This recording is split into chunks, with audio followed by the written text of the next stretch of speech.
আসসালামু আলাইকুম ওরহমাতুল্লাহ। প্রিয় দর্শক, শাইখ আহমদুল্লাহ একজন মূর্খ মানুষ। গিয়াসউদ্দিন তাইরি প্রমাণ করলো শাইখ আহমদুল্লাহর কোনো সার্টিফিকেট নেই।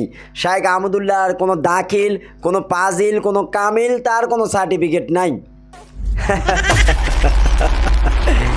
প্রিয় দর্শক, আপনারা ভাবছেন আমি হাসলাম কেন? কেন হাসতেছি? আপনারা বলেন যে আহমদুল্লাহ সাহেব খুব শিক্ষিত, ওকে আমি কালকে ওনার আপনারা বলেন যে আহমদুল্লাহ সাহেব খুব শিক্ষিত, ওকে আমি কালকে ওনার উইকিপিডিয়া দেখলাম সার্চ কইরা, উনি মাদ্রাসা বোর্ডের কোনো সার্টিফিকেটই তার নাই। যাকে নিয়ে এত গর্ব করেন তাকে বইলেন কামিল পাশের সার্টিফিকেট দেখাইতো, বইলেন ফাজেল পাশের সার্টিফিকেট দেখাইতো কই। আচ্ছা, এটা কোন ধরনের গণ্ডমূর্খ প্রিয় ভাইয়েরা? এই যে একটু আগে হাসলাম, হাসার কারণটা কি জানেন? এই যে গিয়াসউদ্দিন তাইরি যে বলল শাইখ আহমদুল্লাহর কামিল, পাজিল, দাখিল, এই তিনটা সার্টিফিকেটের একটা সার্টিফিকেট দেখাতে, তিনটা সার্টিফিকেটের একটা সার্টিফিকেট তিনি দেখাক, এটা গিয়াসউদ্দিন তাইরির প্রশ্ন এবং তার দাবি।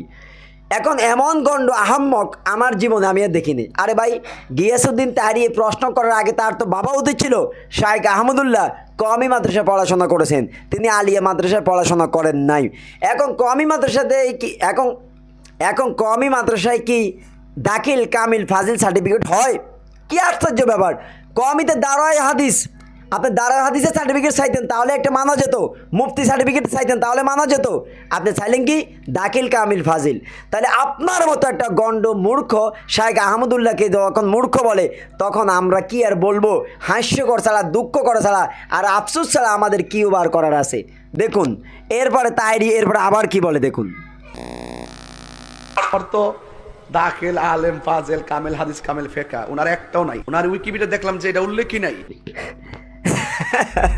আচ্ছা প্রিয় দর্শক, এখানে আরও একটা প্রশ্ন আছে। এমনও তো হতে পারে শাইখ আহমদুল্লাহ এগুলি সার্টিফিকেট এগুলি তিনি সেখানে আপলোড দেন নাই, সেখানে তিনি এগুলো রাখেন নাই, কারণ তিনি একজন মধ্যমপন্থী আলেম, একজন ভালো আলেম।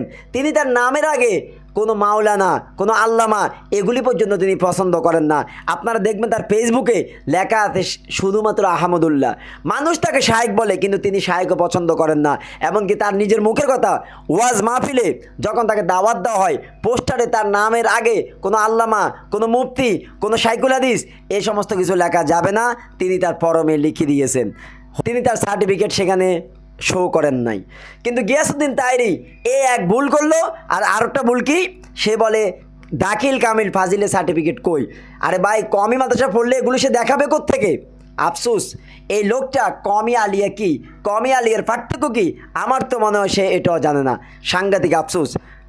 বন্ধুরা, গিয়াসউদ্দিন তাইরি এইভাবে লাগামহীনভাবে শাইখ আহমদুল্লাহর বিরুদ্ধে একের পর এক বক্তব্য দিয়ে যাচ্ছে, তাকে অপমানিত, তুচ্ছ, তাচ্ছিল্য করে যাচ্ছে, অথচ শাইখ আহমদুল্লাহ একদম নীরব। তিনি এই তাহিরির কোনো কথায় তিনি কান দিচ্ছেন না।